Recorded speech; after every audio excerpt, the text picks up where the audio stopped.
Hello mummies, ಇವತ್ತು ಒಂದು best healthy weight gain ರೆಸಿಪಿನ ತೋರಿಸ್ತಾ ಇದ್ದೀನಿ. 6 months ಪ್ಲಸ್ ಇಂದನೂ ಇದನ್ನ ಕೊಡ್ತಾ ಬರ್ಬೋದು. ತುಂಬಾನೇ ಟೇಸ್ಟಿಯಾಗಿರುತ್ತೆ, ಮಕ್ಕಳು ಕೂಡ ತಿಂತಾರೆ. ಮತ್ತೆ ಇದ್ರ ಬೆನಿಫಿಟ್ಸ್ ಅಂತೂ ತಿಳ್ಕೊಂಡ್ರೆ ನೀವು ಖಂಡಿತ ಮಾಡ್ಕೊಡ್ತೀರಾ. ಹಾಗೆ ಇದು ಮಾಡೋದು ಹೇಗೆ ಅಂತಲೂ ಹೇಳ್ತೀನಿ. ಅದಕ್ಕಿಂತ ಮುಂಚೆ ಯಾರೆಲ್ಲ ಫಾಲೋ ಮಾಡ್ಕೊಂಡಿಲ್ಲ ಬೇಗ ಬೇಗ ಫಾಲೋ ಮಾಡ್ಕೊಳ್ಳಿ. ಹಾಗೆ ಮಕ್ಕಳಿರೋ ಅಂಥವ್ರಿಗೆ ಶೇರ್ ಮಾಡಿ. ಮೊದಲಿಗೆ ಒಂದು ಕುಕ್ಕರ್ಗೆ ಒಂದು ಸ್ವಲ್ಪ ಎಣ್ಣೆನ ಹಾಕಿ ಅದಕ್ಕೆ ಒಂದು ಸ್ವಲ್ಪ ಸಾಸಿವೆನ ಹಾಕಿದ್ದೀನಿ.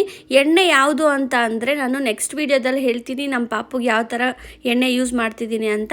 ಅದಕ್ಕೆ ಒಂದು ಅರ್ಧ ಈರುಳ್ಳಿನ ಕಟ್ ಮಾಡಿರೋದು ಮತ್ತು 3 ಬೆಳ್ಳುಳ್ಳಿ, ಒಂದು ಸ್ವಲ್ಪ ಟೊಮೊಟೊನ ಕಟ್ ಮಾಡಿ ಹಾಕಿ ಅದನ್ನು ಲೈಟಾಗಿ ಫ್ರೈ ಮಾಡ್ಕೋಬೇಕು.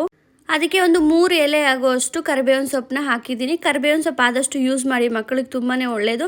ಈಗ ಅದಕ್ಕೆ ಫ್ರೆಶ್ ಆಗಿರೋಂಥ ನುಗ್ಗೆಕಾಯಿನ ಕಟ್ ಮಾಡಿ ಇಟ್ಕೊಂಡಿದ್ದೆ, ಅದನ್ನು ಸೇರಿಸ್ಕೊಂಡು ಮಸೂರ್ ದಾಲ್ ಮತ್ತು ನಾರ್ಮಲ್ ತೊಗರಿ ಬೇಳೆನ ಸೇರಿಸ್ತಾ ಇದ್ದೀನಿ. ಅದು ಮಸೂರ್ ದಾಲ್ ಯೂಸ್ ಮಾಡೋದ್ರಿಂದ ಮಕ್ಕಳು ವೆಯ್ಟ್ ಗೇನ್ ಕೂಡ ಚೆನ್ನಾಗಾಗುತ್ತೆ.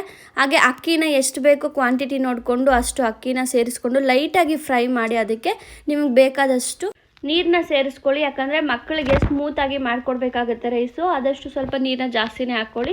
ಅದಕ್ಕೆ ಒಂದು ಸ್ವಲ್ಪ ಅರಿಶಿನ ಪುಡಿ ಮತ್ತು ನಮ್ಮ ಪಾಪು 1 year ಓಲ್ಡ್ ಆಗಿರೋದ್ರಿಂದ ಸ್ವಲ್ಪ ಲೈಟಾಗಿ ಉಪ್ಪು ಕೂಡ ಸೇರಿಸ್ತಾ ಇದ್ದೀನಿ. ಅದಕ್ಕೆ ಒಂದು ಸ್ವಲ್ಪ ಕೊತ್ತಂಬರಿ ಸೊಪ್ಪು ಫ್ಲೇವರ್ಗೋಸ್ಕರ ಹಾಕಿದ್ದೀನಿ. ಹಾಗೆ ಖಾರಕ್ಕೆ ಒಂದು 2 ಮೆಣಸನ್ನ ಜಜ್ಜಿಬಿಟ್ಟು ಹಾಕಿದ್ದೀನಿ. ನೀವು ಪೆಪ್ಪರ್ ಪೌಡರ್ ಕೂಡ ಹಾಕ್ಕೋಬೋದು. ತುಂಬ ಟೇಸ್ಟಿಯಾಗಿರುತ್ತೆ ಈ ರೈಸ್ನ, ನಾವು ಕೂಡ ತಿನ್ಬೋದು, ಅಷ್ಟು ಚೆನ್ನಾಗಿರುತ್ತೆ. ಈಗ ನೋಡಿ ಒಂದು 5 ವಿಸಿಲ್ ಬಿಟ್ಟಿದ್ದೆ, ಸ್ಮೂತಾಗಿ ಆಗಿದೆ. ನುಗ್ಗೆಕಾಯಿ ಕೂಡ ಚೆನ್ನಾಗಿ ಬೆಂದಿದೆ. ಅದನ್ನು ಸಪ್ರೇಟಾಗಿ ಈ ಥರ ಮಾಡಿಕೊಂಡು ರೈಸ್ನ ಸಪ್ರೇಟಾಗಿ ಇಟ್ಕೋಬೇಕು. ನೋಡಿ ಈ ಥರ ರೈಸು ಮ್ಯಾಶ್ ಮಾಡಿದ್ರೆ ತುಂಬ ಸ್ಮೂತಾಗಿ ಆಗಬೇಕು, ಆವಾಗ ಮಕ್ಕಳು ತಿನ್ನೋಕ್ಕೆ ಈಸಿ ಆಗುತ್ತೆ. ಹಾಗೆ ಇವಾಗ ನುಗ್ಗೆಕಾಯಿನ ಯಾವ ಥರ ಮಾಡ್ಕೋಬೇಕು ಅಂದರೆ ಈ ಥರ ನುಣ್ಣಗಾಗಿರುತ್ತೆ ಅಲ್ವಾ, ಒಂದು ಸ್ಪೂನ್ ತಗೊಂಡು ಅದರಲ್ಲಿರೋ ಅಂಥ ಕ್ರೀಮಿ ಥರ ಇದೆಲ್ಲ ಅದನ್ನ ಎಲ್ಲ ನೋಡಿ ಈ ಥರ ತೆಗಿಬೇಕು ಸ್ಪೂನಲ್ಲಿ. ಅದನ್ನು ಮಕ್ಕಳು ಕೊಡೋದ್ರಿಂದ ಎಷ್ಟು ಬೆನಿಫಿಟ್ಸ್ ಇದೆ ಅಂತ ಈಗ ಹೇಳ್ತೀನಿ ನಿಮಗೆ.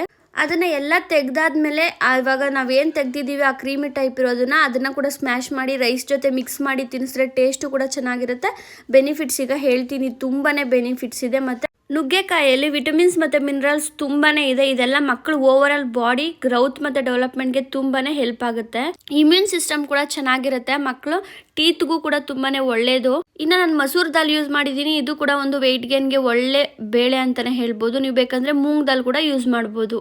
ನುಗ್ಗೆಕಾಯಿನ ನಾವು 6 months ಪ್ಲಸ್ ಇರೋಂಥ ಮಕ್ಕಳಿಗೆ ಅದರ ಸೂಪ್ ಮಾಡಿ ಕೊಡ್ಬೋದು. ನಾನು ನೆಕ್ಸ್ಟ್ ವೀಡಿಯೋಸ್ಗಳಲ್ಲಿ ತೋರಿಸ್ತೀನಿ ಯಾವ ಥರ ಎಲ್ಲ ಮಾಡ್ಬೋದು ಅಂತ. ಇನ್ನಷ್ಟು ವೆಯ್ಟ್ ಗೇನ್ ರೆಸಿಪೀಸ್ ನನ್ನ ಅಕೌಂಟಲ್ಲಿದೆ, ಯಾರ್ಯಾರೆಲ್ಲ ನೋಡಿಲ್ಲ ಹೋಗಿ ನೋಡಿ ಫಾಲೋ ಮಾಡ್ಕೊಳ್ಳಿ. ಆದಷ್ಟು ನಿಮ್ಮ ಮಕ್ಕಳಿಗೆ ಇವನ್ನ ಮಾಡ್ಕೊಡೋದಕ್ಕೆ ಟ್ರೈ ಮಾಡಿ.